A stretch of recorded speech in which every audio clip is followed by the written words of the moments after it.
Let's go now to Scott for some more of the Penthouse Girls. Ladies and gentlemen, please welcome Penthouse Centerfold, Miss October 1993, Stacey Moran.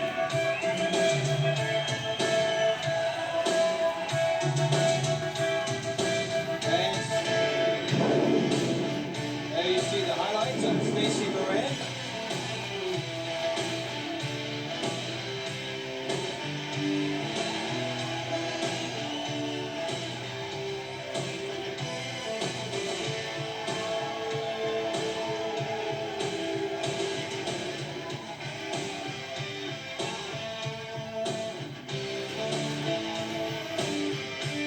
Stacey Moran. Dave's not talking because he must be speechless. Well, there gets to a point, John, where what could you add to that?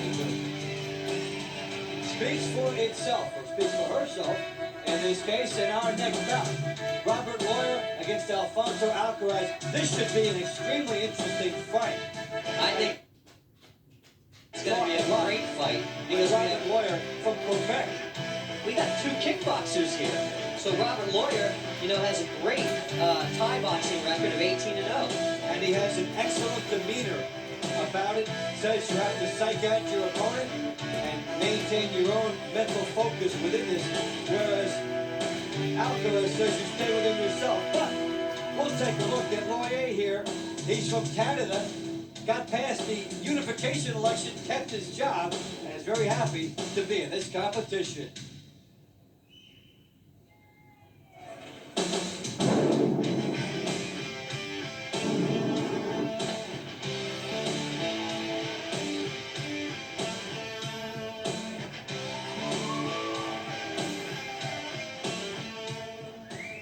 Okay, I just want to show to the people, to the world, that I'm the best fighter, pound for pound in the lightweights division, and I'm just going to show what karate is all about.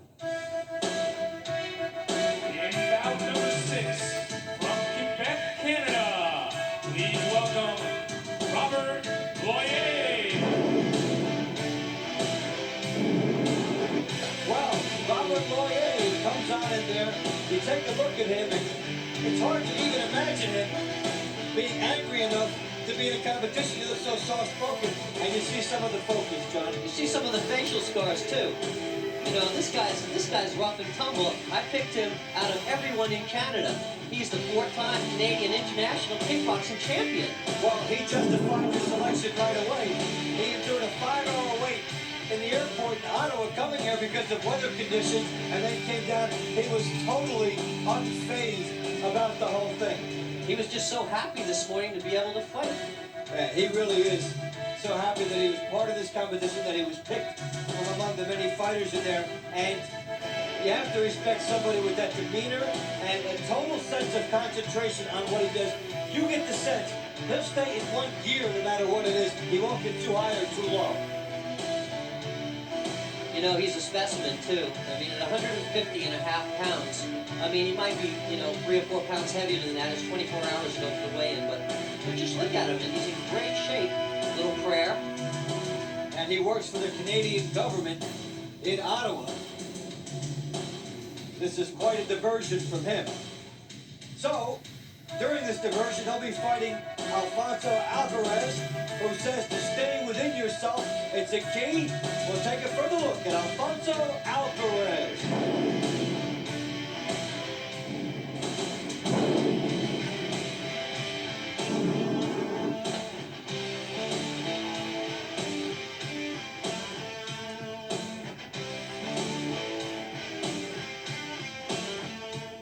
I want to see what I have to offer. I've always liked competitive sports, and this is a step farther, and I'm excited about it. And his opponent entering the ring now, from Las Vegas, Nevada, Alfonso Alcaraz.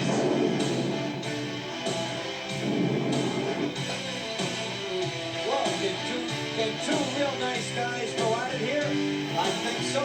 Oh, look at this Alcaraz. He's a stud. He's 5'4", 142 pounds.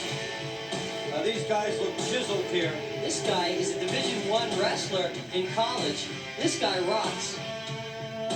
And that wrestling competition, well, we've been pretty much focusing on this one, John. I know this bout was a favorite of yours, and as I look at the matchup, it certainly looks nice here. Two guys with similar skills. Well, let's get the ring introductions now.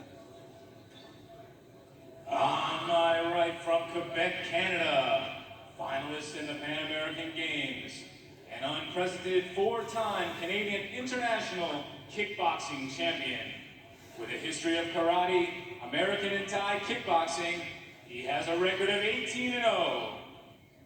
He is 34 years old, standing 5 feet 7 inches tall, weighing in tonight at 150.5 pounds, Robert Loyer.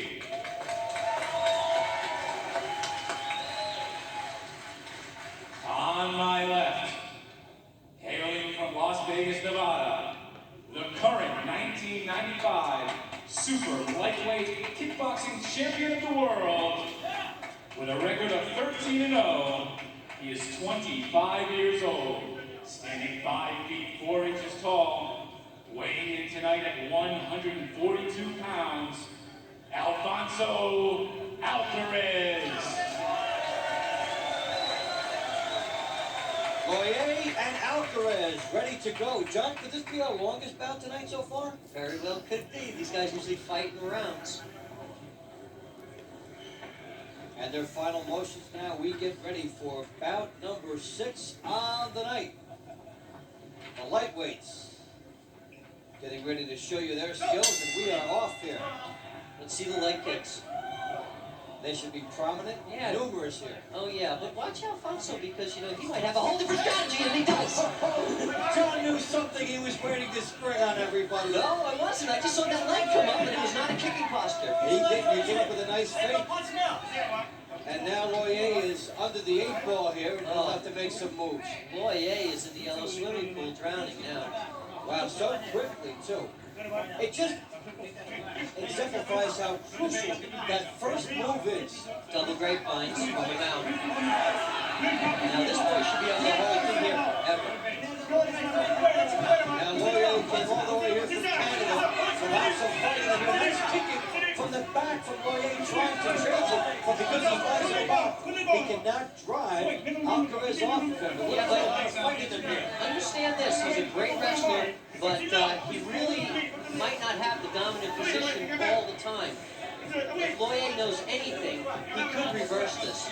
And he is trying. He started with the leg kicks. He's trying to turn here and get some leverage. He's still dominated pretty badly and taking tremendous body shots. This is not where he wants to be. He's got to stop the fight. Not finished and taking some kind of He's got a cut above his eye. We have a ruling about that. If a guy gets a cut above his eye, let the doctor look at it. You know, if it's a bad cut, the doctor looks at it. What happens when they let the fight continue? If it's above the eye, we can't endanger an eye. So we look at the, and if the doctor says no more, then it's no more. We don't know this yet.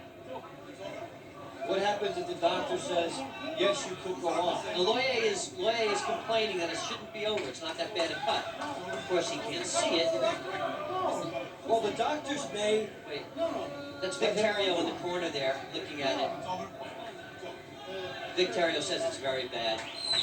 And the doctor does not buy the argument of the fighter. And what showed up is very upset. Yeah, because he felt he was doing stuff, John. But the cut ends it. What he felt is that he's not hurt, and he's a kickboxer. And if a kickboxer's not unconscious, he doesn't want to go away. What, in your mind, should he have been doing from the bottom? And at any point, was he close to getting out of his quagmire? It didn't seem that way. He was clueless from the mount, you know, and that's not where he was. Alcaraz was so smart with that tackle. As soon as I saw that heel come up and he changed his weight distribution, bing, he shot.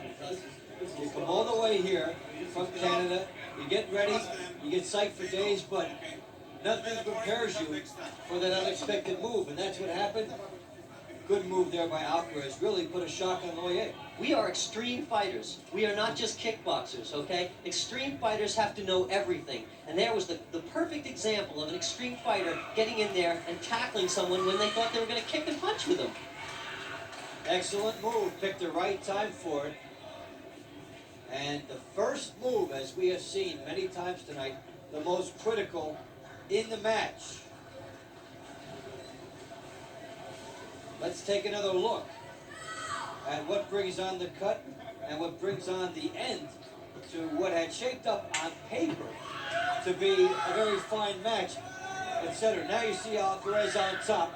Watch the right hand here as he's got all the legs locked, etc., knowing that Loyer can't move. Now Loyer has tried some kicks from the bottom, but because he's locked in, he can't get the leverage going. So the punches come at him.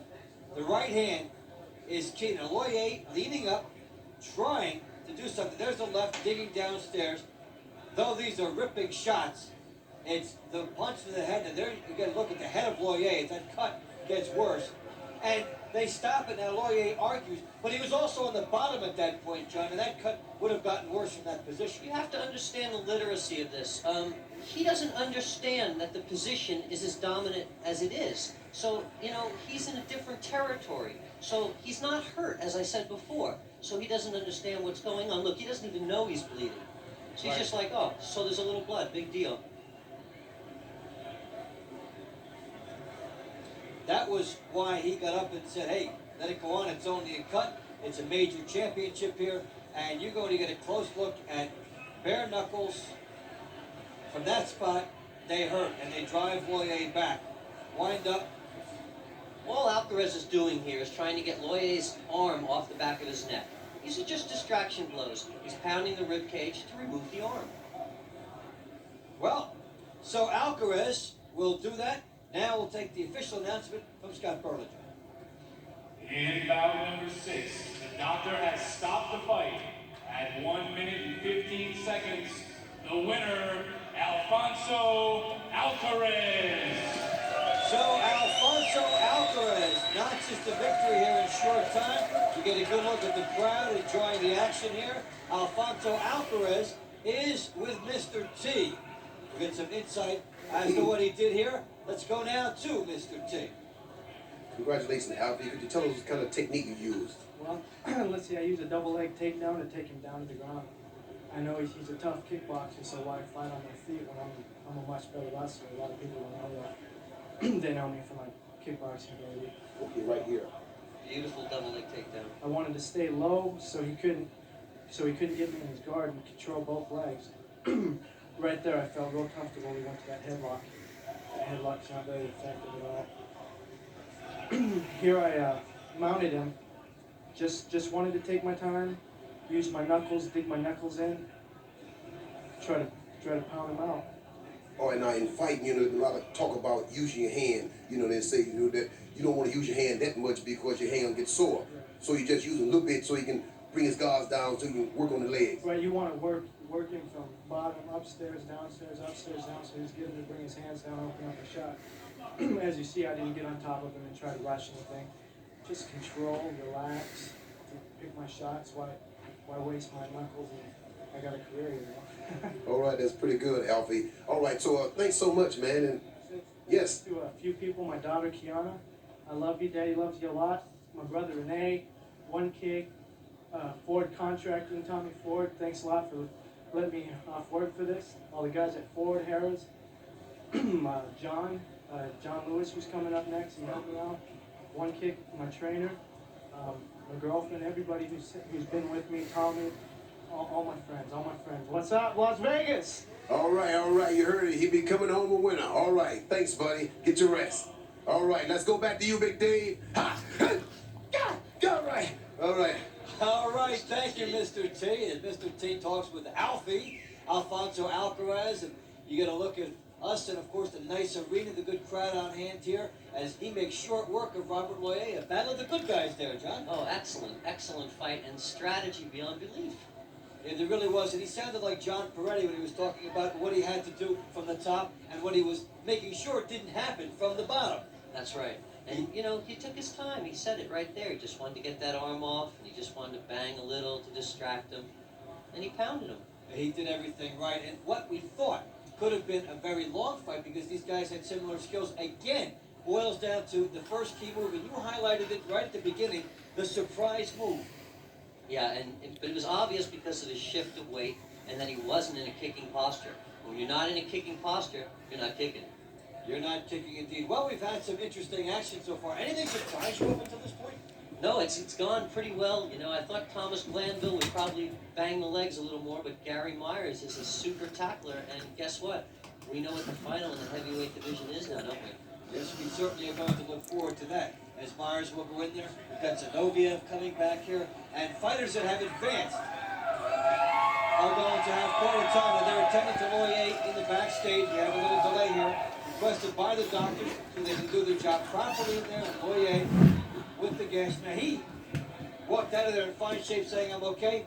They're stitching him up. Immediate attention for Robert Loyer. And John, of course, the medical attention is significant. What about what goes through a guy's mind? You're in a competition where it can change radically, it can end quickly. You train for this, you get hyped for this, you travel a long way to it, and you're out. What must that feel like? Well, I'm sure he's disappointed, but you know, in his mind, he was not unconscious. And in his mind, he hadn't lost. You know, this is extreme fighting. Extreme fighting is different. Does that make it a longer ride home for him now, do you think? I don't know. I mean, he has the ability to train more and to get more well-versed, you know, on the ground. Okay, well, that's something that he will look for. We'd like to remind you here that Battlecade merchandise is available now at 1-800-713-0822. Given